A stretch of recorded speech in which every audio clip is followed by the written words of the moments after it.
Watching the station covering all of the DMV. This is DC News Now. It's maddening, honestly. It is chronic in our society. Gunshots ring out on Senior Skip Day, the latest we've learned after 5 young men were hurt in Prince George's County. And the new video showing the massive gathering of young people before they ran for cover. Southwest 2937, stop. Runway reaction. One passenger recounts that near miss at Reagan National Airport, plus the frantic call to prevent 2 planes from crashing. That flyer story tonight. And the sun has come out after some morning clouds around. Will it stick around into your Sunday? Well, you have to stick around for my forecast. That's all coming up in a very short amount of time. Ben? And baby fever for the playoffs. How the Capitals, newborns, and their mothers are getting ready for postseason play. The adorable images ahead. You want to see that. Good evening, everyone. Thank you for joining us for DC News Now at 6 this Saturday evening. I'm Ben Dennis. We're heading straight to some breaking news out of the district. DC police are on the lookout for this red car.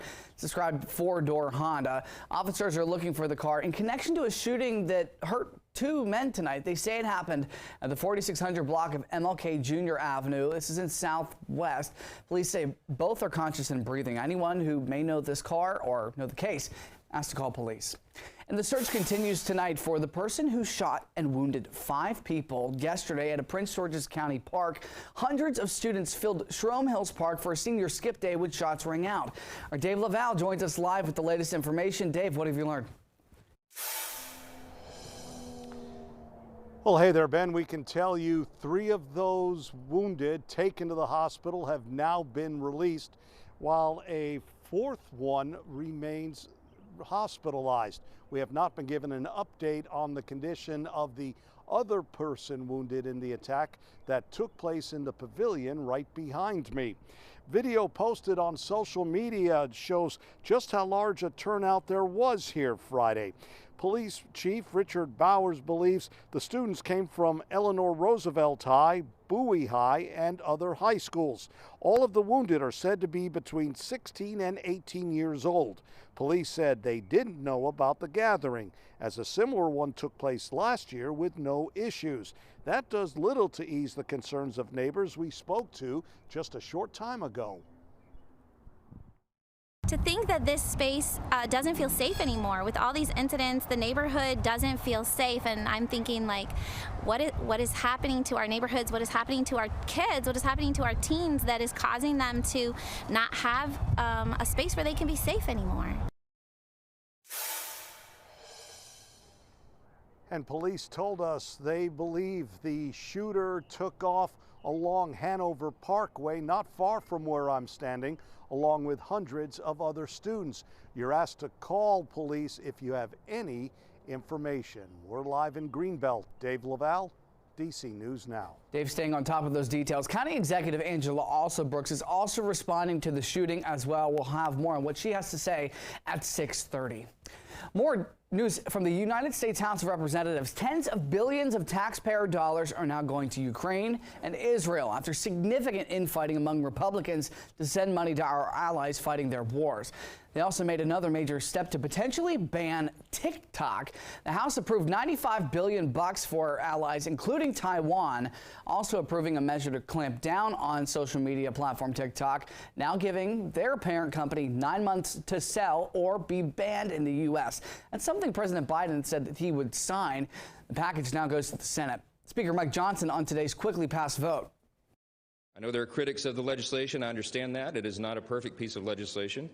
We're not ensured that in a time of divided government and in a time where there are lots of different opinions. But there's no... Here at home, our elected leaders are responding. Virginia Republican Congressman Rob Whitman says, in part, these critical security bills will provide our pro-democracy and freedom-loving allies and partners with the resources that they need to defend themselves. Meantime, across the Capitol, Democratic Senator Mark Warner from Virginia, he says he is looking forward to taking up the package, saying this is an important step towards standing with the Ukrainian people and keeping our word to our NATO allies. Turning now, Prince George's County Fire and EMS reported 3 separate fires just today. The first happened around 7:40 a.m. on Pineville Avenue in District Heights. The second around 1:30 p.m. on Heath Street in Capitol Heights. The third around 3:20 on Castlewood Place in Largo. They say all fires are out. Officials are investigating those fires. One person was sent to the hospital. Montgomery County Police say that one man is dead after being hit by a bus in Silver Spring. They say it happened early this morning around 1:55 at 2nd Avenue and Colesville Road. Man pronounced dead on scene, and the ride-on bus did leave after the collision. We'll keep you posted on all these stories on air and online as we go over to our forecast. Meteorologist Scott Sumner. Scott, 6:05 p.m. You told me off camera before the newscast you really had hoped you could get out on the green and play some golf. Oh, it was a perfect day. I don't even have my golf clubs, but it would have been great to go out and play some golf here. 73 degrees, sunshine abound out there as we look towards our south and west over towards Roslyn's Way. Our temperatures will continue to slide down into the 60s and then eventually into the 50s, and some 40s in the district here, around 45, 44 degrees around 6 o'clock in the morning. It's coolish as we have those clear skies being seen now. It wasn't that way just about 6 hours ago. We did have plenty of clouds across the area, but those clouds have shifted a little bit further to the south and out towards the east, out across the Atlantic Ocean. Tomorrow, here we go. If you are a golfer, at 9 o'clock tee time, here and around the district, mostly cloudy, 49 degrees, 54 at noon and 2 p.m. Maybe around the twilight time, mostly cloudy, 57 degrees there again. More clouds than not tomorrow afternoon, but it looks to be dry here, so we should be able to get some golf in there. Looking at the headlines, we've got a chilly night ahead for some. Sprinkles, southern Maryland Sunday, comfy temperatures this week, and a couple of rain chances. We'll show you that 7-day coming up. Ben? All right, Scott, thank you.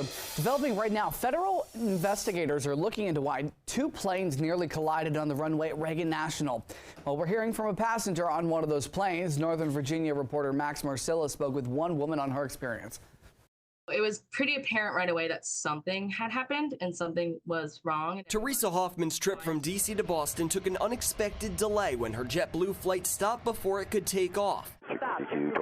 Stop. Southwest 2937, stop. After a frantic air traffic controller tried to prevent her plane and a taxiing Southwest plane from colliding. I definitely didn't feel terrifying in the moment, but then afterwards, when I was telling people about it, everyone, the way that they're like, oh, I'm so glad that you were safe. FAA data shows runway incursions trending slightly downward. There were more than 1,700 incursions across the country each of the last 2 years. We're on pace for more than 1,600 this fiscal year. When you look at something like this, what you have to double check to make sure there was no miscommunication at that point. The near crash has also reignited the debate over whether Congress should allow more flights at Reagan National. The incident yesterday was a big warning light flashing red, telling Congress not to take steps that would weaken the safety of this airport. Virginia senators speaking on the Senate floor saying the airport is already overcrowded, but lobbyist group Capital Access Alliance says these incidents happen at any airport and shouldn't deter a plan to add flights. These same Virginia senators have called for expanding more flights at Dulles, and that's even after they had a very similar incident at Dulles. Max Marcilla reporting. Hoffman also says that the crew on her flight did a good job to keep them updated. The flight to Boston ended up being delayed nearly 6 hours. Turning now to Baltimore, that's where the Francis Scott Key Bridge collapsed 3 weeks ago. Well, the effort to clean up that wreckage is ongoing. Now officials say they've opened a third temporary alternate channel. It's called the Fort Carroll Temporary Alternate Channel, which is on the northeast side of the main channel. This comes as officials also say that salvage crews at the site are turning their focus to thousands of tons of debris sitting on top of the cargo ship. Once it's removed, crews can then guide the ship back into the port of Baltimore. We are going to clear this channel. We are going to support everyone who's been affected by this crisis, and we are going to rebuild the Francis Scott Key Bridge. And more on that work. Crews have taken off nearly all the containers on that ship, nearly 120 in all. Goal is still to remove 20 more to get access to the road that's on the ship's bow. Looking ahead, playoff fever is back in D.C. Hockey fans are gearing up as the Capitals face off against the New York Rangers at Madison Square Garden in Manhattan this weekend. It's the opening round of the Stanley Cup playoffs, and it's safe to say fans are pumped up. team has given us nothing but quality, good hockey for the last 2.5 months, and I think they're just hitting their stride right now. And it's it's amazing. It's the OV, going on a goal scoring run. We're so excited. It's the APS, right? Cups. Aye, Captain. The puck drops for Game 1 Sunday, 3 p.m. The series returns to D.C. on Friday night. Plus, the Capitals are welcoming their newest fans with some merchandise. Check this out. Capitals are welcoming newborns in the district with Capitals playoff gear in partnership with MedStar Health in honor of the 2024 Stanley Cup playoffs. Man, they are so cute. All babies born at MedStar Georgetown University Hospital or MedStar Washington Hospital Center during the Capitals postseason run will get Capitals playoff babies gift bag. Welcome to the wonderful world of Caps fans.